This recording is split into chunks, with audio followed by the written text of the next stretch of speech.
Hey team, and welcome. I'm your host, Carrie, creator of Mother Life, your destination for all things real talk and parenting. This is the IRL group chat, where we talk about the wild balancing act of pursuing careers and passions while also doing our best to show up for our kids. Join me every week as I sit down with some badass parents in my closet and we talk about their careers, kids, and relationships and all of the weird shit that comes up when you're trying to balance the seemingly impossible.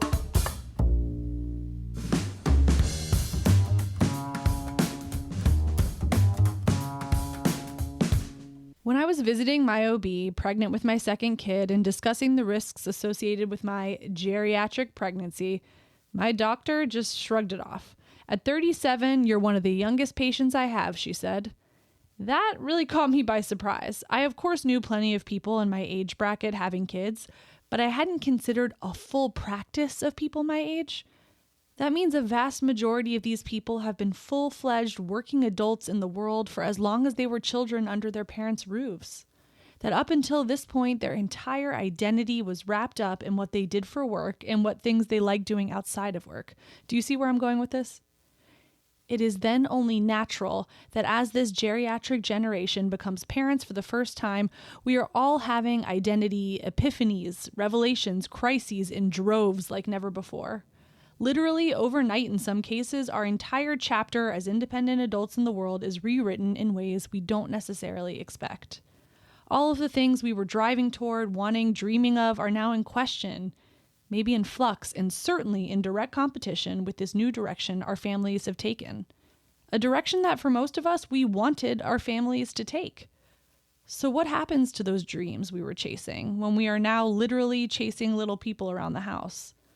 We know we can't have it all. Even with hired help and grandparents and whoever else you're able to wrangle into your village, it's just not possible. And so the real work begins, figuring out what ends up on the cutting room floor. This week's guest had me thinking about what I could care less about in order to have more time for myself and my family. Yeah, you heard that right. What could I care less about? That's because Dr. Aegean Chan is figuring out how to keep what matters most, including her professional identity, delegating where she can, and letting the rest go in a way that I found so healing to hear from a high-achieving professional. Dr. Chan is a badass. She's a double board-certified dermatologist and dermapathologist. She's a mom of 3. She runs her successful Santa Barbara practice alongside her husband. She's educating the masses through her engaging and evidenced take on her Instagram account. She's been featured in the New York Times, Allure, Vogue, Prevention, Well and Good, all for her efforts. And that's just for starters. She's doing all of that while also saying, it's okay if Trader Joe's is my personal chef. It's okay if my daughter's ponytail isn't perfect. It's okay if I don't eat at the same time as my kids for dinner. Because loving on her kids and building her dreams at the same time is creating a new chapter for her identity, and she's making room for all of it. Enjoy. Aegean, welcome to the closet. So happy to be here. As I was just saying to you off camera, I am excited to talk to you because I love a doctor. I love a medical professional, part of like just my upbringing. It's very comforting to me, research, expertise, not having to do it all myself. And dermatology is like changed in maybe it's just because I've gotten older and so the scope has changed. Maybe it's social media, but growing up, dermatology is like, I'm going to get a wart burned off or frozen off or whatever it is. Or like, oh, I got this skin tag, I got to get checked out. And now dermatologists are like at the forefront of glamour, it feels. Maybe it's just because I'm in LA. I don't know.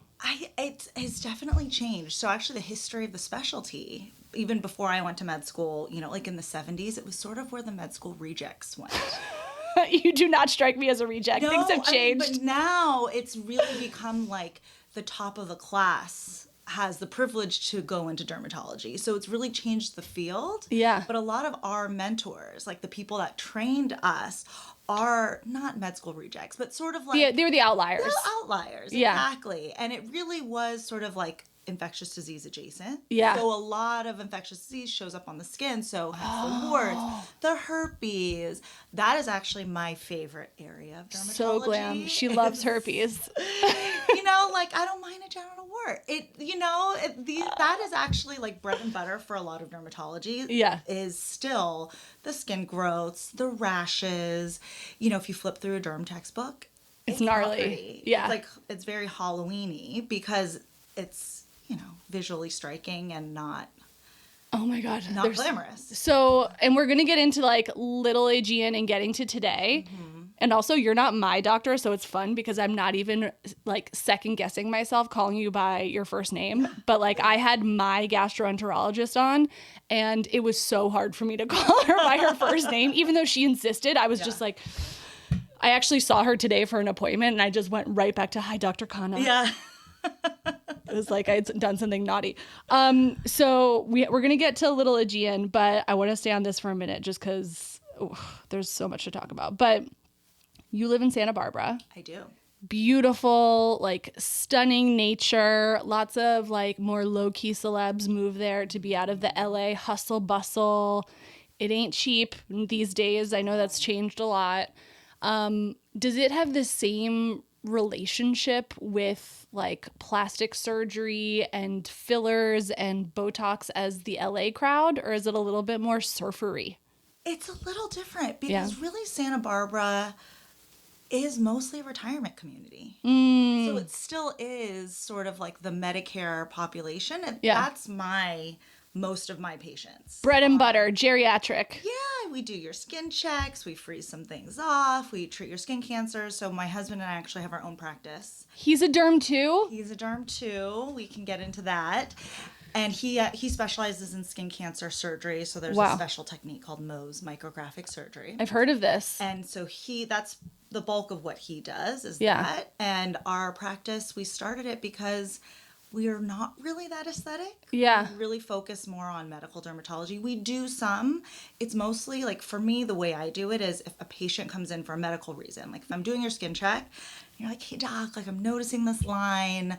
I'm noticing some signs of aging. What can I do about it?" And so we offer some things and can help our patients out. And that's sort of how we've positioned our practice. Right. People aren't like, you didn't put up your shingle to like come get pumped and filled. It's like people are there anyway, and then they're just getting a little. And so that really informs how I view it, because I do think a lot of dermatologists in LA have more of an aesthetics forward practice. Yes, there's a lot of that. And I think, it's this hamster wheel. Yeah. Because you got to pay your rent, you got to pay your employees, and it becomes its own subculture, I think, within dermatology. Yeah. I think you can choose to go that route, and I think that there are people that are experts in it and excellent at what they do. Yeah. That's not me. I would say that like I'm mostly medical. I'm like 90%. You found the right pod.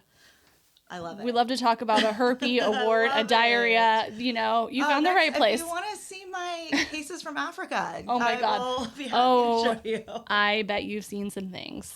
I have. Okay, but now we have to get to the woman before she is removing things from patients in sub-Saharan Africa. First, we're starting with little Aegean, who grew up in Thousand Oaks. I grew up in Thousand Oaks, but I was born in Hong Kong, and like you, spent a year there. Yeah. Oh my God, you do know stuff about me. I listened to your episode. So, what are your parents Hong Kong Chinese, or how were? Yes, so they both came when they were young from China, fleeing the communist regime. Sure. Into Hong Kong. So my mom came, I think when she was 6, and my dad was around that age too, as sort of refugees to Hong Kong. Yeah. And my dad is one of 5. And my mom is one of 8. Holy moly. Mm-hmm. Wow. Would not have been a good place for them to be on the mainland during that time. No. My parents, my mom, her family was on like the wealthy side. Yeah. So their family property was taken, and they're just like filling up a suitcase. They moved to the projects in Hong Kong. Yeah. So 8 kids in like a 1-bedroom. Wow. Yeah. That is really fascinating. So how long were you in Hong Kong for?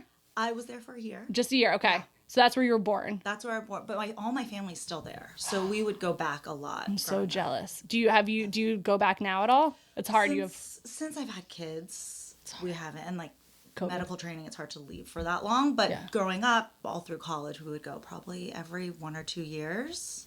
And a lot of cousins there. I miss it a lot. The food. The food. It's so good. Like, how do you feel about like a Portuguese egg tart or like a congee?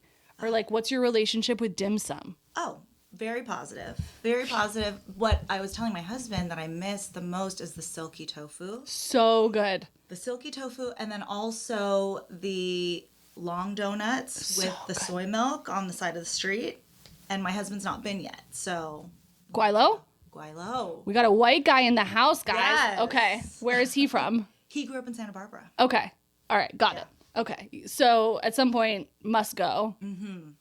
I just talking about it is literally making me salivate. Yeah, it's so good. Can't even talk about it. Okay. So you spent that year in Hong Kong. You guys move and you land in Thousand Oaks from Hong Kong. Yes.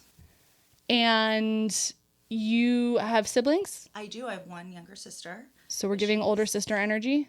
You feel that, Yeah, right? 100%. Yeah. for Chief sure. resident. She is 6 years younger than me. Okay. So it's like sort of a hybrid only child, older sister energy. I wonder, did you like that split? Like, was when she came along, year 6, were you like, cool, I have a doll to play with? Or were you like, what the fuck is this? Very negative. Yeah. It was a very negative experience for me as a child. At one family gathering, when nobody was looking, I stuck her in a backpack and fully zipped her up and walked away. Sure. Yeah. Sure. I mean, my definitely stories, I'm the youngest, of like my siblings trying to throw me away at various points. It just seems like a real calling card. Yeah, it just was ruining my vibe. You know, I'm the kid that lines up all of her, tiny objects in her room. Sure. And I vividly remember her coming into my room and just... Yeah. This is the dynamic in my home now. Yeah. And your kids are how many years apart? 2 years and 2 months for the oldest two, and then basically 2.5. Okay. Yeah. So they'll never know that life. They just will only know the sort of like chaos of interlopers. They won't really like have that much time to be... Which is why I wanted them both together, actually, because I think it's still in my mind. Of what a change it was. Exactly. So I don't want my oldest daughter who's exactly like me in terms of her like older child energy, very organized, and her younger sister drives her crazy. Sure. So I'm happy that growing like later in life she won't have the memory. Yeah, they're having the upfront investment of the pain now. Exactly. So for payoffs later. Okay, so you move here, you are 1, and your parents have a while with just you to totally establish themselves and establish life here. What were they doing for work? So my dad got sponsored selling medical devices. So he worked for a company called Baxter. Yeah. And they sold artificial heart valves and cardiac catheters. So I grew up with those things around the house as like toys. Yeah. And I remember for kindergarten, for show and tell, bringing an artificial heart valve as my show and tell. That's pretty badass. It was just all I knew. Yeah. And I thought it was really cool. I think most kids would also think that's pretty cool. Yeah. Also, your teacher was probably like, "This is pretty cool." Yeah. We can't afford these in science class to look at this, but okay. So, and was your mom working, or was she trying to just like set up a whole life here? At the time, I think she was working here and there. When I was later in elementary school, she got her real estate appraiser license. So she was hustling.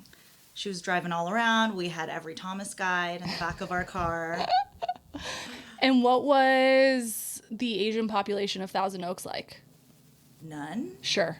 My family was not that involved in them. Yeah. And in my school, there was one other Chinese girl named Catherine. Yeah. And people would always get us confused from the Charming. back. Yeah. Yeah. Oh, at least from the back. From the back. Yeah. Worse was from the front.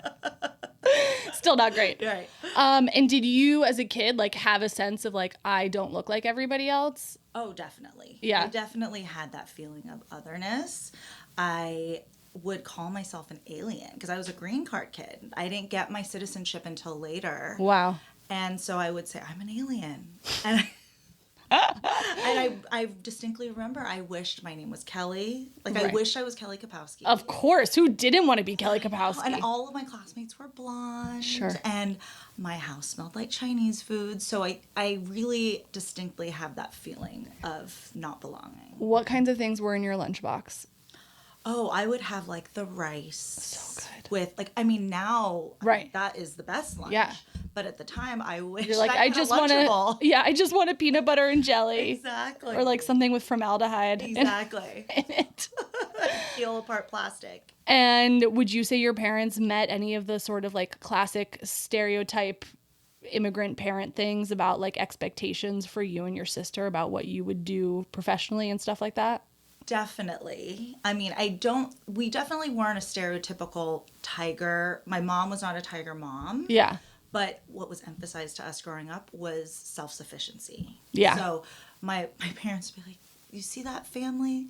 The mom is divorced. If she didn't have a skill, it'd be very hard for her to survive. That's kind of feminist too, though. I kind of like that. Yeah. Yes. And so in my mind, it's like I always have to do something Yeah. in which I can support myself. Yeah. So those were the classic, doctor, lawyer. You need a profession in order to sort of support yourself and have a sure thing. Yeah. Sure thing's better than, a big bet. Right, exactly. I'm thinking about tiger moms. I'm wondering, I feel like tiger moms came later. Don't you think? Like, I feel like when we were growing up, the tiger mom thing wasn't a thing yet. I don't think there was a name. But it was definitely there. But I think that I've known other people. Yeah, who were like being trucked around to like violin classes piano, and da-da-da. And my mom was sort of like, I took piano for a month and I'm like, not feeling this. She would let me quit. Amazing. And she would tell me I love you. And I have friends that forget it. Yeah. Yeah, they'd never heard their parents say those words to them. Yes. Yeah. We had the wonderful Vanessa Du on. She's one of the founders of Health Aid Kombucha. And she said, she's like, I don't remember I love you at all growing up. Yeah. So it wasn't that sort of extreme, but it was still like you bring home an A-, you get a side eye, and next time better be an A+. And did you feel like you put any of that pressure on yourself, or was it totally from your parents? I think it was a combination. Yeah. I think genetically, I was born with that drive to do it for myself. Yeah. Like my mom to this day, she says like, I never had to look at your homework. Yeah. She's like, I never had to make sure you were doing your stuff because you were always doing your stuff. But I think that the bar being super high, there was definitely that external motivation from my parents. Did you ever go buck wild? Did you ever have a period where you were just like I'm going to be a party animal? Like when you went to college? Never. Med school. Yeah. I moved to New York. Right. For med school. So Einstein. It's the best place. Yeah, we had another Einstein. I think my gastro, yeah. Mm-hmm. Yeah. Yeah. And so did you go buck wild when you were in med school? Unfortunately, a little bit. Studying warts? No, the warts came later. Yes. That was what you specialized. But like, what a great place. You're so far from home and you're in New York City. Oh, it was amazing. And I was actually talking to my husband the other day how I always felt sort of like an outsider. I think the California vibe is very specific. Sure is. Beach girl, carefree. I think people talk about like the weather and vacations a lot. Yeah. And it was when I moved to New York, I was like, oh, this fits better. Totally. The vibe fits better. Like, yeah. Little negative, like a little stressed. And you can get into an intellectual conversation with a stranger. Totally. And the ambition's on hyperdrive. Yeah. Yeah. Yeah. But did you know you wanted to move back? No. I was so I met my husband after med school. Okay. And where did you meet him? I met him at Mount Sinai. Aww. So we were both California kids. That's in New York, for the record, yes, everybody. New York City. We both ended up in New York for med school, didn't know each other, and then we met intern year. So the first year after med school, when you go into dermatology, you have to do 1 year of general medicine. Yeah. So we were essentially sort of like that Grey's Anatomy. You're in the hospital, yes, I was gonna ask 24/7. about that. Okay, you're just in this like pressure cooker, and you're not seeing the light of day, and you're just like with these people. Yes. And you're all like sort of young and attractive and tired. So fun.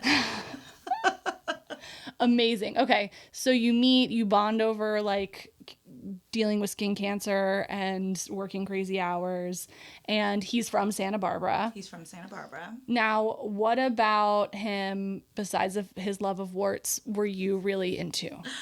His sense of humor. That's a good one. He just really made me like belly laugh. Yeah. And for me, that was always my my non-negotiable for Yeah. anybody I dated. Like, you had to be funny, you had to make me laugh, and he's just a really goofy, carefree guy, and I think he counterbalances my type A-ness Yeah. by being just a little bit more free-flowing, carefree. He's the California to your New York. He is, but he also loves New York City. Yeah? As much as I do. But his mom is Puerto Rican. Okay. So he has, like, sort of that... He has some lightness. flavor. Yeah. Yeah. He's not just like a classic surfer white boy. Right. Santa Barbara white boy. Exactly. And so you go through medical school.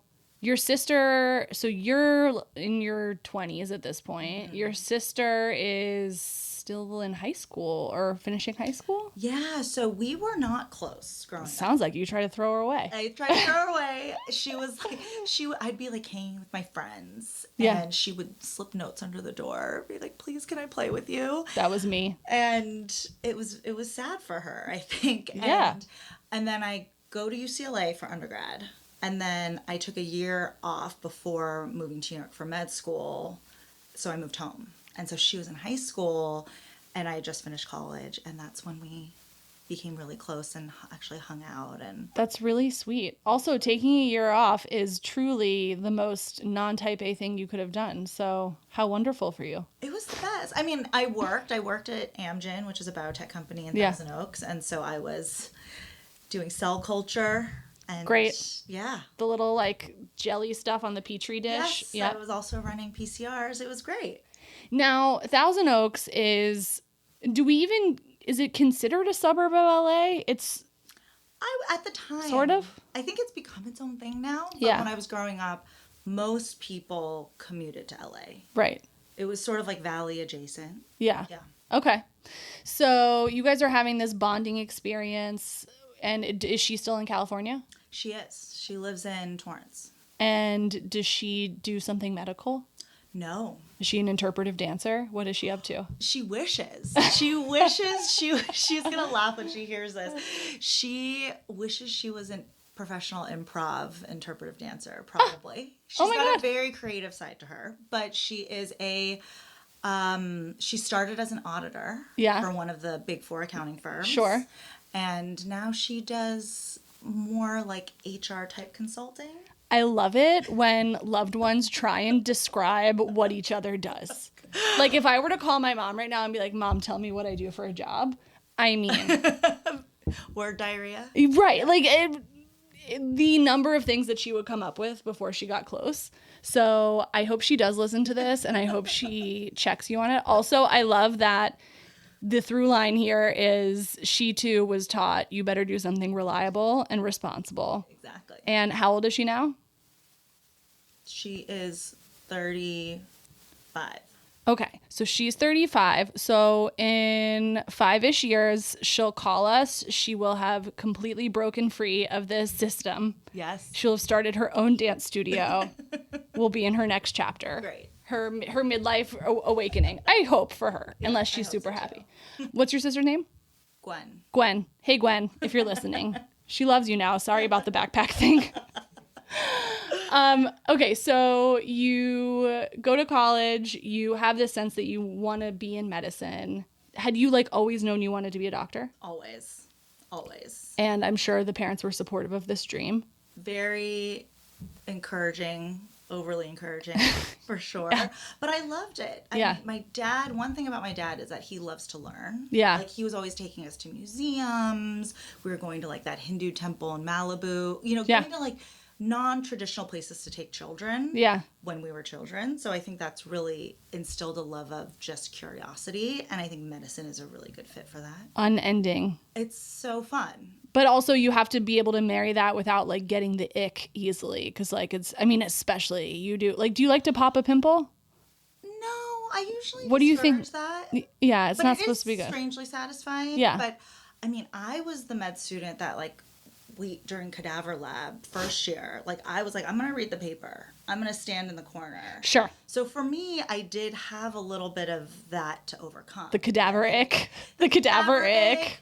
I couldn't watch like medical shows, like or like, you know, TLC had that surgery show they would Yes. show. I couldn't do it. No. And so I really feared, and I've passed out a few times in hospital settings. I honestly have never heard this from a doctor, and I'm finding it strangely, like, healing in a way. So great. Okay. Yeah. So Squeamish. I was a little squeamish. So I did fear, in third year, you go into every area of medicine and you do a couple months there. And so I had some nervousness about that. But you get desensitized to it. Yeah. Yeah. And how much was Grey's Anatomy? You mentioned it earlier. Like, what do you think that show got right? And what do you think was, like, totally... Or was it more of a Scrubs situation? Scrubs, I think, is more medically accurate. Okay.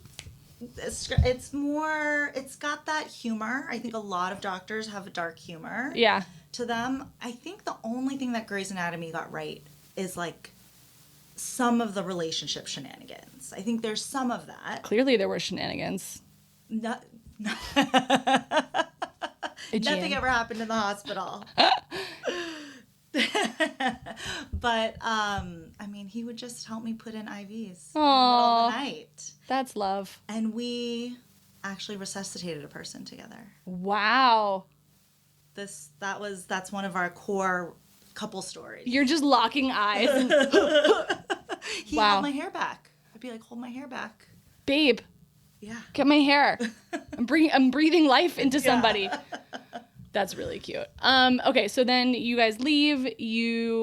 Where in the picture does having kids, like, enter the discussion? So we both did our dermatology residencies in New York. Yeah. So we stayed for that. That was actually really lucky. Wait, we didn't even talk about when you're a chief resident, because you were.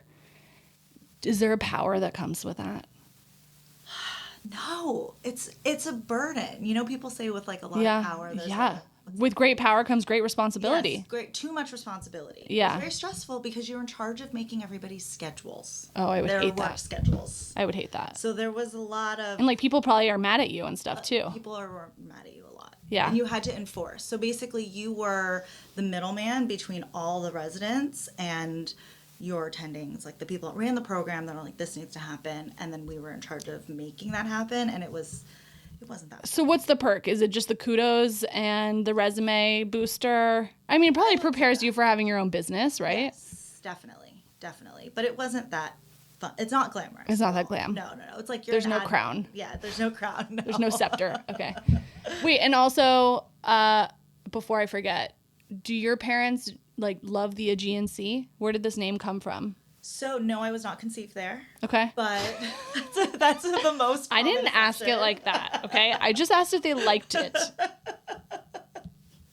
Just wanted to lay it all out there. But so in Hong Kong and in Chinese culture, I think that a lot of the names are made by a fortune teller. Yes. So you send your stats to the fortune teller, like the time and date you were born, and they look at all the celestial charts and they come up with a set of brushstrokes that are the most fortuitous for you.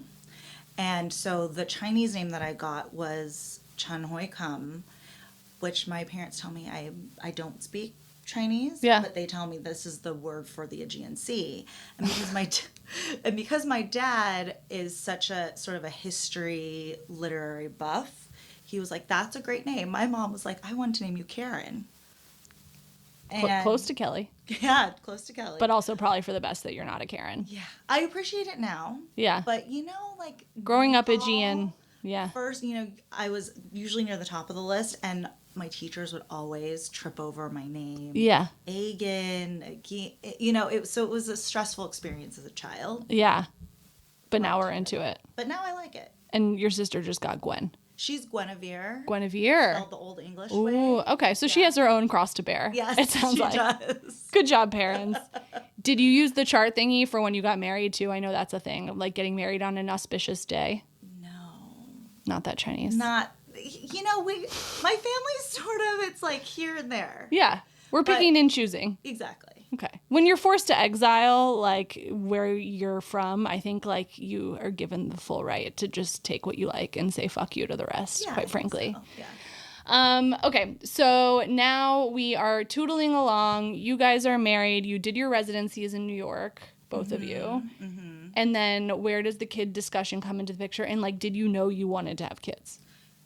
Definitely both of us were on the same page, wanted to have kids, but we wanted to wait till until we were completely done with training. Yeah. Because I think 5,000 years. I calculated the other day. I think it was like 16 years, including undergrad. Sure. But I think we've seen co-residents try to go through with training while having a baby, raising young kids, and it's very difficult. Yeah. You know, you sort of you do both things not as well as you would want to. Yeah. And so we both did fellowships. So my husband did his Mohs fellowship in Pittsburgh. So we spent a year there.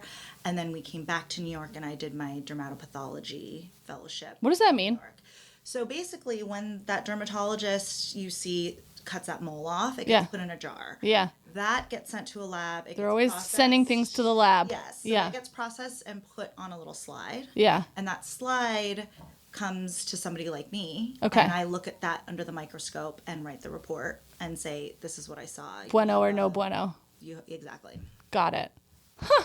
Okay, you're the mysterious lab. Now I know what Yes. happens. Because they're always like, we're just going to cut this out and send it to the lab. They're sending everything to the lab. Like, you have a kid, and they're like, we're just going to throw that umbilical cord or whatever. We're going to take it to the lab. Yeah. Yeah. Yeah. Got my intestines come out. We're just going to throw that to the lab. Oh, yeah. Labs are very busy. Yeah, they're very busy. Okay, so you go back to New York, you do your fellowship, and then... And then we decided it's time to start a family. Let's move back to California. My husband's parents are here. My parents are here. My sister's here. So it was time to move back out west. And what came first, starting your own business with your husband or having the kid? We started our business after our oldest daughter was born. She was a year when we started our own business. Wow. That was a lot. And in that first year, what were your biggest, like, surprise moments, if any, about bringing a life into the world? Given you had just spent 16 years dedicated to your profession, and then you get, like, pretty unceremoniously ripped from that when a kid comes into the picture. Oh, I have so many thoughts on this. Yeah. Because I just think nobody talks about the identity shift as much as they should. Yeah. Because I think that was really difficult for me. Yeah. So before I had my daughter, I actually had a second trimester pregnancy loss. Horrible. It was horrible. Horrible. It was horrible. But after that happened, I spent like 5 months just like deep diving into like grief. Like I read every book I could find. I basically did my you type aid your grief. Exactly. Yeah. But I was like, oh, this is actually a really helpful concept for life. Yeah. And I don't think people really talk about it. I think culturally in America, it's like, arm's length. And it really helped me, I think, once I became a mother to a live baby, it helped me sort of conceptualize that shift. Yes. From being just an independent person, I can nap whenever I want, I can do whatever I want, to being dependent on. Like, that was so hard for me. Well, and also, like, you go into a room and people aren't asking you about, like, the coolest, most interesting paper you just wrote. They're like, how are your boobs doing? How's the baby sleeping? And it's like, those questions are fine, especially coming from your close friends. But it's like, do you want to know the, like, cool stuff I'm thinking about that has nothing to do with this? And I think I was listening to one of the episodes you're talking about. It's like that piece of you pre-kids, it disappears. And to your point, you figured out how to mourn the loss of that, or that possibility. Exactly. Yeah. Just processing it and processing like what I can and can't do. Like, I Yes. think especially as a mother and as a primary parent, like, you are on the hook. Yes. To sacrifice what you want to do. Yeah. And I really felt that. Do you ever get mad about that? All the time. I do too. Get really mad about it. I mean, Mondays are my worst days. Yeah. You're catching me on Monday fun day now. But I think you're in this like super interesting position because you and your husband literally have a business together and you have children together. And so in terms of like a social experiment, it's kind of perfect because you have a lot of things that you can control for. Yes. And then you have this really big difference, which is like who had the kids.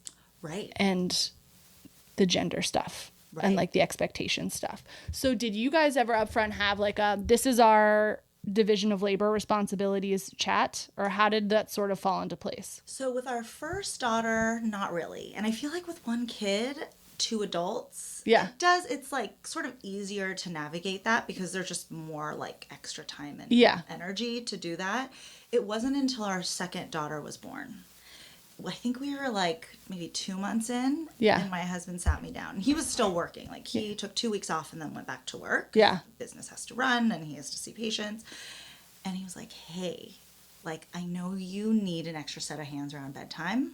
Like, it's very overwhelming for you, but I don't think I can always be that person. Yeah. And it really, I think having that conversation was very good. Yeah. Because it was like, how can we resource that for you? Yeah. Like, instead of being like, I'm resentful of you. Yeah. Because you're not here to support me in this. Like, how can we, like, make you feel like you have sufficient resources? And we're in a place where we have that option, which is... Yeah. The two doctors, guys. Were you at all, like, was your knee-jerk reaction to hear him, or were you just, like, mad about it? My knee-jerk reaction would be to be mad about it. That's why I'm asking. Is, like, but, like, we both made these kids. Like, why is this now happening to me? Right. Right. Like, why am I the one that is like, needs to ask for more help? Yeah. And I think... I mean, good on him for being proactive. Yes. And before, I think with my first kid, I was very much more like the 50-50.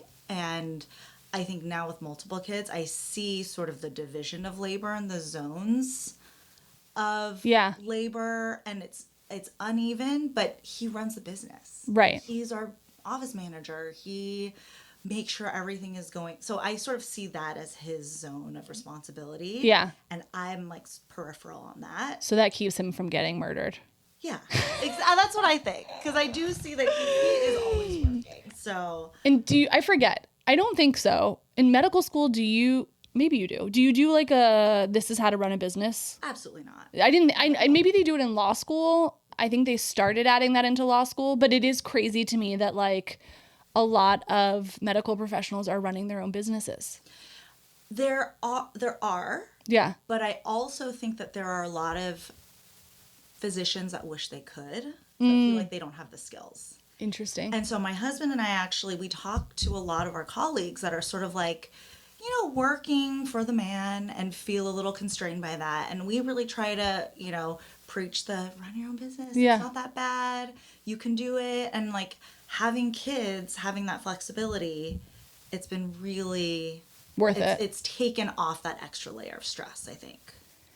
And did you always know that you wanted to have 5,000 children, aka 3 children? Guys, she's talking to us today. She has a 4-month-old at home. She's here. She drove here from Santa Barbara. She's looking at 10 out of 10, and she has a 4-month-old. It's like my brain cannot compute it.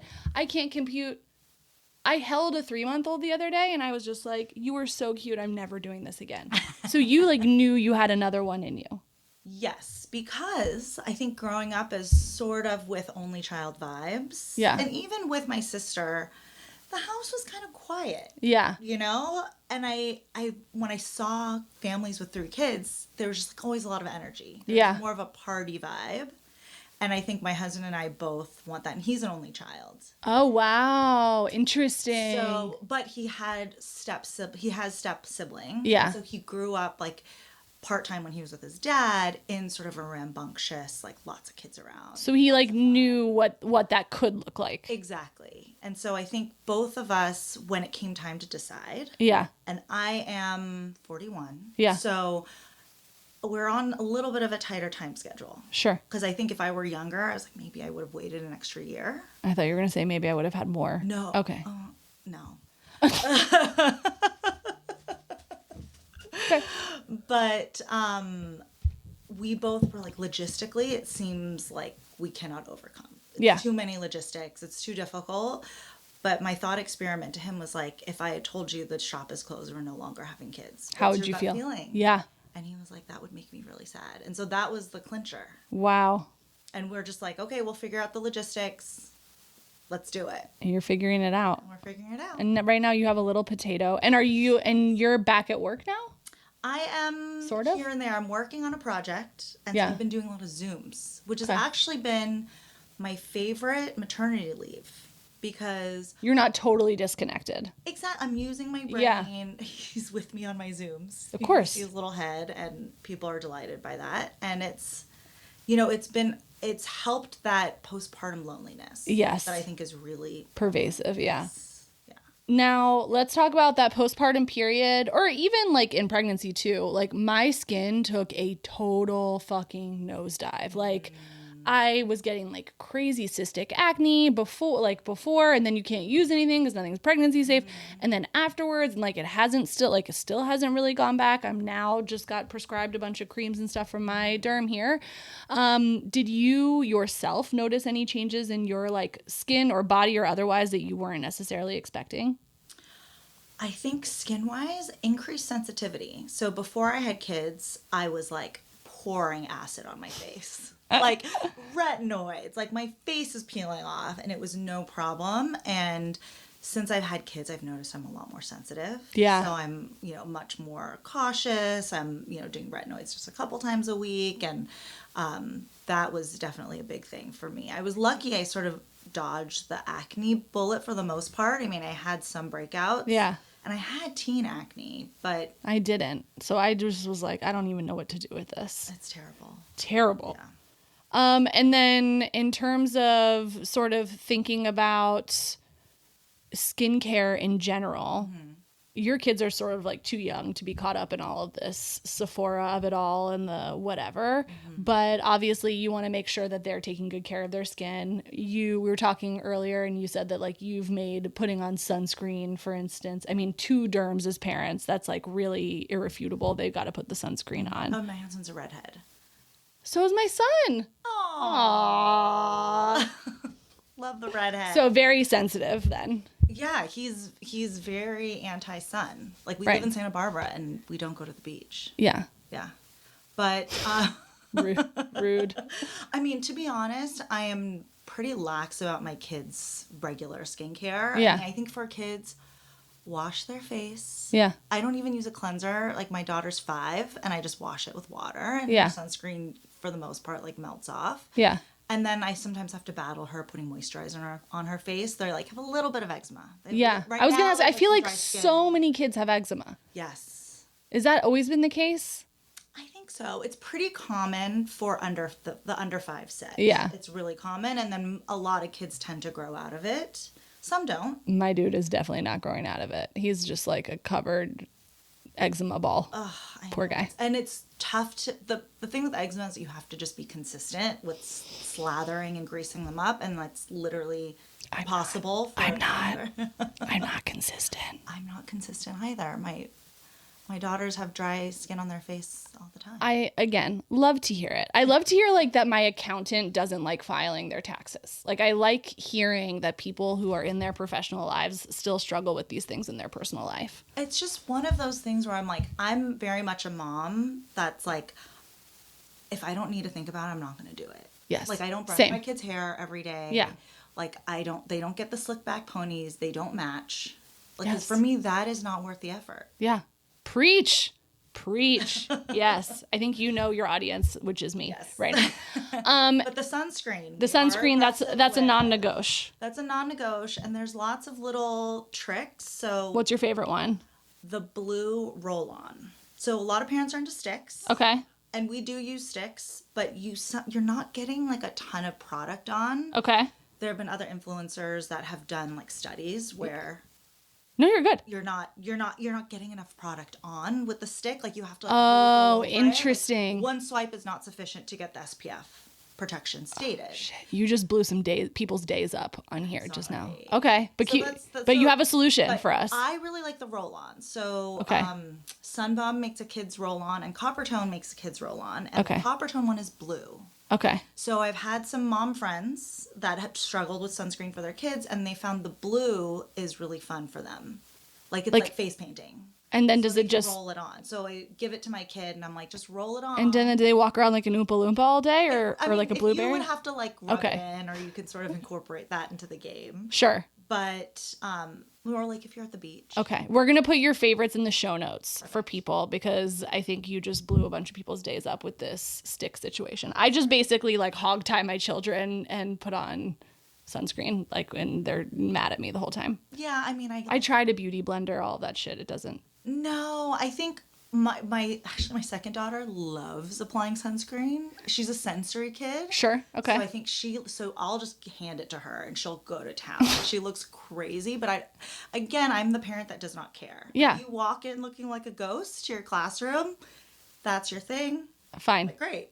I love that. I love how chill you are because your resume doesn't read chill. Like you're top of the class, chief resident, doing all this stuff. And then like in your free time, you're like, I like to do nature photography and all this other stuff. It's like, you have your own business. I don't really know how you're doing all of it, but it sounds like you've just decided that some things are not worth caring about. Yes. And I love that for us. Mm-hmm. All of us. Most mothers need to evaluate what they care about. And then I think we have a bunch of listener questions. People love to ask a derm questions. I will take privilege before I get them out, the notes, of asking a couple of my own. 1, why are dermatologists obsessed with Cetaphil and CeraVe? Obsessed. I'm one of them. I'm Camp Cetaphil, though. Okay. Interesting. I mean, the companies drop off tubs of that stuff at our office. Yeah. They're at the conferences. So I think there is just an exposure. They're exposing themselves to dermatologists all the time. That sentence didn't come off that great. It's okay. It's not like Cetaphil's walking around in a trench coat. But basically. Opening it up with a big spout of lotion. But I think that's a big part of their marketing strategy. Yeah. And it has worked. But I do think that as products, they perform universally well for most people. So every patient I recommend them to, they're like, thanks, doc. That worked great. This is better than whatever I pick up at Costco. Thank you.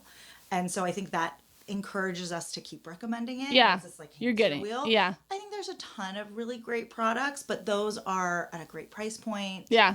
They work for a wide range of skin types. They're well formulated. So I think that's why they get a lot of love. The bee in my bonnet about it is I want to have fun. I want things in cute little tubs with like a fun branding opportunity. I want to open a cute box. I want to like do all the stuff that everybody else gets to do. But my skin's really fucked up, so I can't do that. I got to just open the little CeraVe. Oh, look, it's white and blue today. It's always white and blue. It's not fun. It's a real bummer. It doesn't have the ritual. It doesn't have the razzmatazz. It doesn't. No, they got to work on that. I don't know. Cetaphil does have the little jar, the rich hydrating facial moisturizer. So it's still the green and white, but it's like a small jar that gives a little.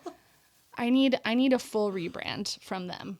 So if you guys are listening, I mean, you want to send me product. Too late because my dermatologist already gave me a bucket. But I do think you should consider a rebrand because girls with bad skin want to have fun too. True. It's true. So that's my plea. I'm gonna get my questions from our listeners, which I think I put in my clothes somewhere. Or no, I put it over here. That was responsible. The other question that I'm taking privilege on is why? Once a year, do my lips want to fall off my face? I know it's like the change of the... Is it usually in the fall? Yeah. I'm in my annual shedding right now. It's happening right now. It's the change in weather. The humidity really drops in the fall. And sometimes people kick on their... if you're in the East Coast, you kick on your heater. So that just sucks the moisture out of the air. And our lips are this like weird transitional zone between our regular skin and your mucosa. So it has less of a robust barrier. So it's, even your facial skin, you may feel a little dry, but it's obviously not peeling off. Yeah. The lips just aren't as resilient. They have less oil glands. So what do we do? You need to slather on the thickest stuff you can find. So I'm currently using nipple cream. Yes. Yes. I think it's very underrated, but so on Instagram, I talk about this, like this season, we talk about lip lickers dermatitis, because that's the other thing. Saliva has enzymes that break things down. So when you lick your lips, you get in this negative cycle of you're actually dry. Once the saliva dries out, then your skin is more irritated and more dry. So you have to stop licking your lips. Vicious cycle. Yeah. Vicious cycle. And get on the nipple cream. Yeah, Lanolin that's is what I'm really using, great. yeah. A lot of people have come into my like comments and DMs. So like the only thing that helped my dry lips was nipple cream. Yeah. But There you is could one also- product now, Lana Lips, Yes. which a friend is obsessed with, which I will also put in the show notes, which I just she bought me some because she's very sweet and I complain about this all the time. She's trying to shut me up. I do need to start using it more. Or even like Vaseline or Aquaphor, just Yeah. like the greasy stuff, and putting it on like every hour. I'm going to add them to the Cetaphil and CeraVe. The way Aquaphor and Vaseline have a hold on our lives, It's really like Cetaphil and CeraVe. I mean, these companies, they're probably all owned by the same person. They know how to get to us. they do. Okay. So I'm going to just cover myself in nipple cream and Vaseline from now on. Let's get to some of these listener questions. Are you ready? Yeah, let's do it. I don't even know what this totally means, but what can I do before I get a half facelift? What's a half facelift? I am not a plastic surgeon. Yeah. And I don't do a ton of aesthetics, but I What's- think it's just the lower face. Okay. Maybe includes the neck. So, well, this same person had a related question to like, how do you help with an aging neck? So, You don't. well, you can. So my plug for any of this stuff, sort of like in-office procedures, surgical options, the sooner you start, the less invasive you may have to go. Meaning, like, I would say I have a lot of patients in their sort of like mid 40s. I'm just starting to notice like a little laxity.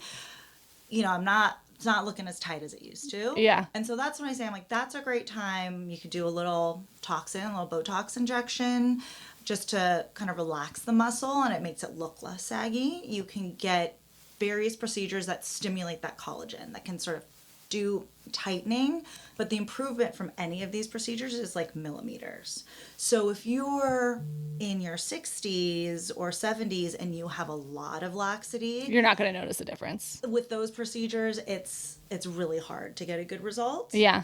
So I would say the earlier you start on things, the earlier you intervene, you could keep up with that and probably get farther, and you may be able to avoid surgical, Okay. going down the surgery path. But genetics is also, I think, for neck too, is Hi. a high factor. I do appreciate that you have this like, oh, it's a millimeter change, because I think sometimes somebody does get like a half facelift and then they posted that it was some other procedure that they did. Microneedling. Right. And you're like, feels like that's like a bigger needle than a microneedle.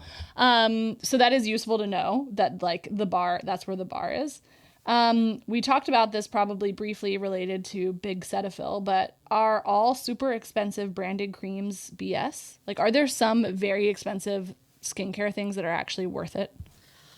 So If money was no object. If money were no object, I think in general, I think it's mostly marketing and packaging. Those glass jars are expensive. Noted. Those little spatulas are expensive. Yeah. But so I think most of it is marketing and luxury. I sort of think I use the analogy of like a bag. So Yeah. like a canvas tote bag and a Louis Vuitton tote, they function the same, but you get a different feeling using the more high-end Right. luxury option. And so I think that is the appeal, right? Like you were saying, the luxury, the Yeah. heavy jar, like all of that plays into the appeal. So if you have the budget for it and you love it and it adds to your life and you love how the product feels and smells, I think that's amazing. But I think what is the bee in my bonnet Yeah. is this feeling that you have to spend a lot of money to have good Yeah. skin Yeah. versus like these are options. And I think you can have really good skin using sort of those more affordable drugstore products. Yeah. And then saving your money for like a few select in-office treatments. So That's smart. that's how I stand on Yeah. it. But like the La Mers, I don't recommend those. we have SkinCeuticals disclosure. Yeah. We have that, some of the products in our office, and I Yeah. really like the Tripid Lipid Repair. They put a lot You said that so well. Did I? Tripid lipid? Triple Yeah. Lipid? It is a tongue twister. Yeah. Triple Lipid Repair, I think. But they put a lot of money into research. Yeah. So and it smells good, it feels good, but I also am like, don't feel the pressure. If Yeah. you're out of your budget, Cetaphils. I'm a Cetaphil girl. I was going to ask, what do you do? I mean, and do you feel pressure that your skin needs to be on point? You have beautiful skin. But do you feel like you got to make sure it's on fleek? A little. Because, I mean, it's that's what I do. Yeah. You gotta, and I think patients like to see. Yeah. That's like that's a little aspirational. Yeah. But I'm really not I'm not a 10-step girly. I do the Cetaphil when I remember. I put on a retinoid once a week, and it's just whatever I have the bandwidth for, and it's usually just washing my face in Cetaphil. We're keeping it simple. We're keeping sunscreen. What's your favorite sunscreen for you? I've been into the Korean sunscreens. Okay. I don't know anything about a Korean sunscreen. I mean, I know about Korean skincare, I guess, but I'm very much a texture person. Yeah. I don't know about you, but I feel like it's really hard to find a facial sunscreen that you put on your face that doesn't feel like a sunscreen. Yeah. So I like the Beauty of Joseon sunscreens. They're really light on the skin. And the trick about sunscreen is that you really need to put a lot on. So I'm definitely not doing that. If you're putting a dab, maybe a third of a fingertip, you're getting probably about 30% of the SPF that's on the bottle. Woof. So I usually estimate is 2 thick finger lengths. That's how much sunscreen I put on every morning. On your face? On my face. Wow. I am learning so many things today, guys. I'm definitely not doing that. 2 fingers. 2 fingers. It's a lot. So that's why you need to find a sunscreen where the finish is good enough that you can get that much on your face without feeling goopy. Have you tried the Elta MD one? Yes, that's my other favorite. Okay. UV Clear. Yeah. We have that in our office. I love that. But it's a little price prohibitive. It's expensive. It's expensive, and you go through that little bottle fast. Yeah. And I find the Korean sunscreens are priced at a better price point. They're under 20. So I slather it all over, and I just buy 12 tubes at once, and I just have them in a drawer. Okay. So it sounds like we are going to have a lot of fun things to put in the show notes today for everybody, because these are all really good recs. Okay. Is there anything people can be doing besides sunscreen to prevent wrinkles? So prevention is always going to be more effective than trying to fix the problem on the back end. I think that Botox is the most effective way. So if you're starting to see etched in lines, I think weird. Yeah, they're hiding under that. Hiding under that. I think doing it even twice a year or even once a year, because what you're doing is you're relaxing the muscle so you don't get that repetitive movement that's causing the crease. So you don't have to be frozen. Yeah. But I think just inhibiting that muscle movement a little bit can help the progression of that. Retinols can also help, but that really mostly targets fine lines and texture. Yeah. And some of that crepiness. Yes. But for those deep furrows, Botox really. And let's be real, every fucking mom has a deep furrow. Really? And we're furrowing hard. Yeah. All day long. All the time. All day long. Your kids are asking why you're mad. And then, you're like, now my face is just stuck like this. But I had a friend who she said that she was getting Botox and then she was due, and her son was like, "Why are you looking so mad at me, Mom, all the time?" Go get me a snack is what I'd say, dude. Oh my God, that's so funny. Okay, so we do have something we can do preventatively in addition to sunscreen, which is number 1. So this is an interesting question. Obviously our kids are not at the teenage stage yet. And we talked a little bit about how unfun it is to not have fun products.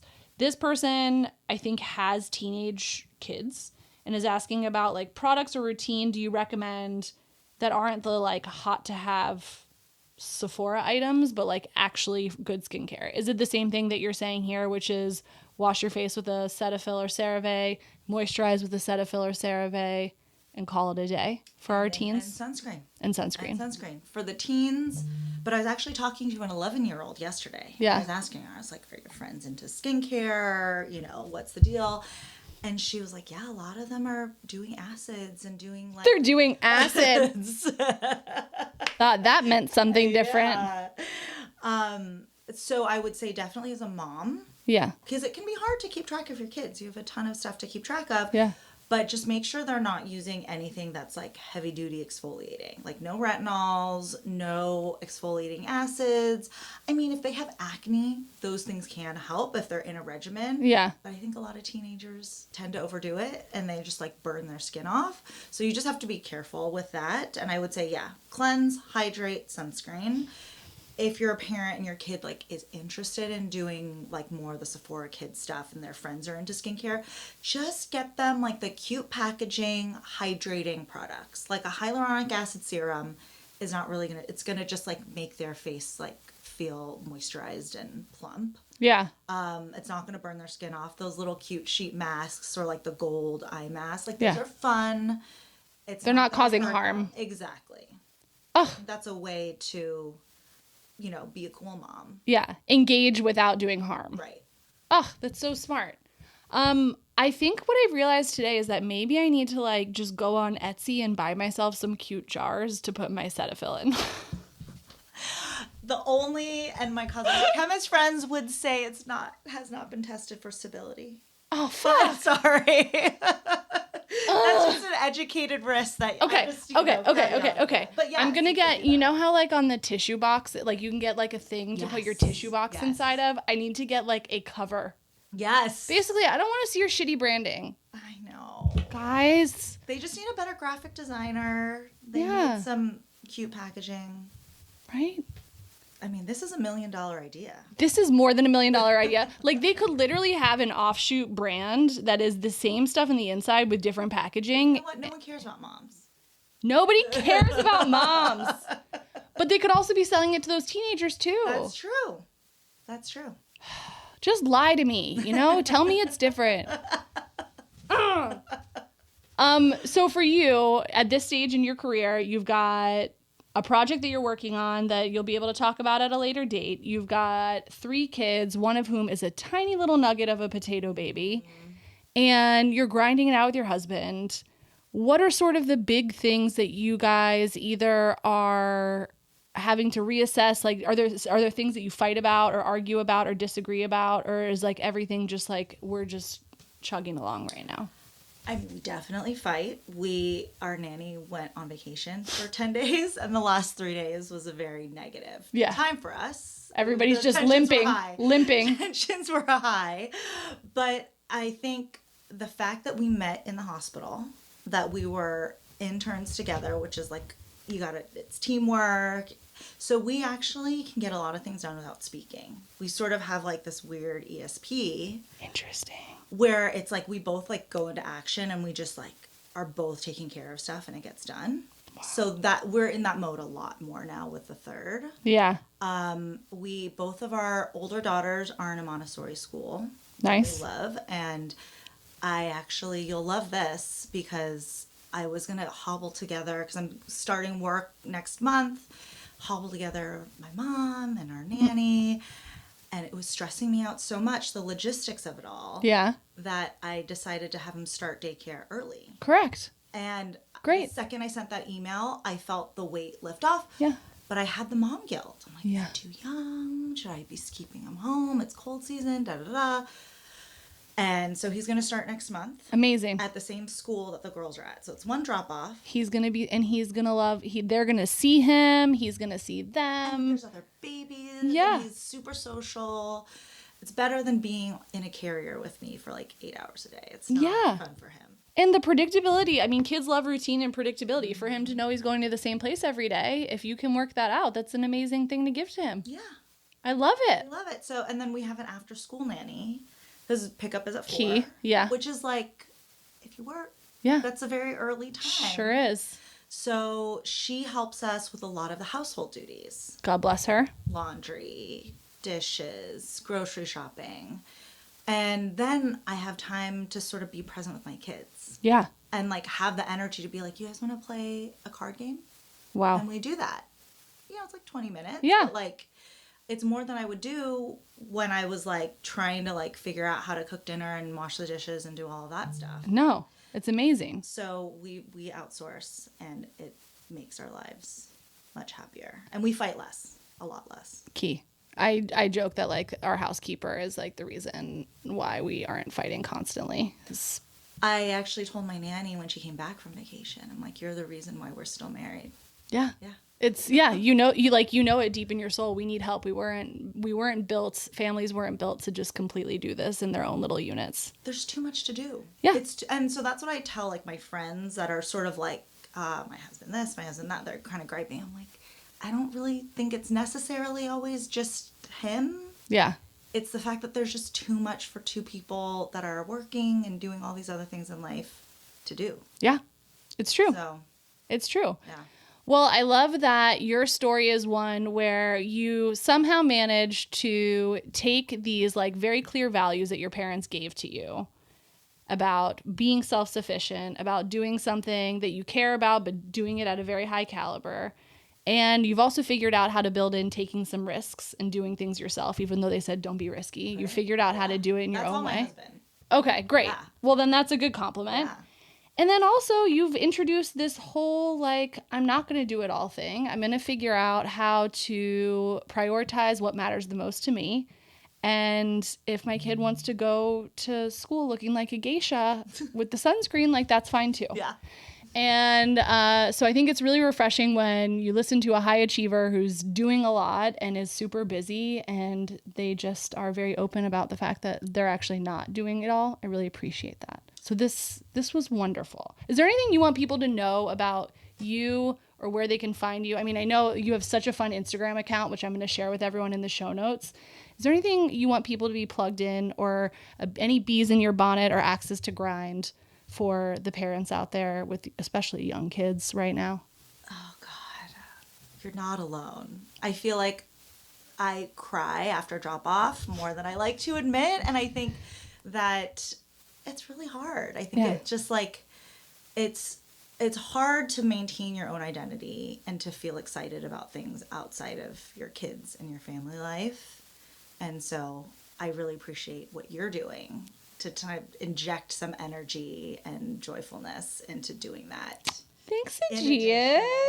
Yes, I've been a fan of the pod, so I'm happy to be here. Chuffed. We're happy to have you. And, you know, I would say I'll come visit in Santa Barbara, but I go there like once a year, even though it's like an hour away, because it seems like doing anything with children is just that much harder. It's not worth it. No, right now it's Thank you. You guys don't even go to the beach, which makes me feel great. No, we stay on our block and we go to the library. I appreciate that.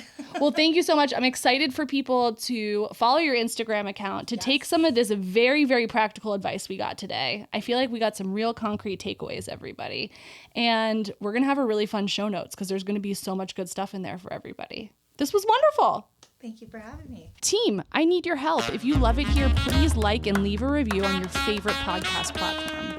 Subscribe to the Substack for full access to this episode's show notes and join the discussion.